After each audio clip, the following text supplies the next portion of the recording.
ఉత్తరాంధ్ర ఊపే వేరు. ఉత్తరాంధ్ర అంటే ఒక విప్లవం.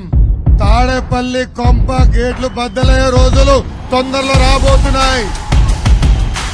ఆ పసుపు జెండా చూస్తేనే మనకు ఒక నూతన ఉత్సాహం.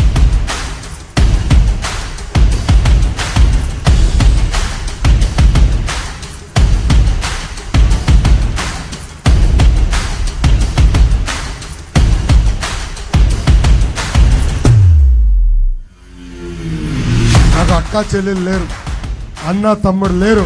కానీ అన్న ఎన్టీఆర్ 60 లక్షల మంది అక్క చెల్లెలు అన్న తమ్ముడు నాకు ఇచ్చారు.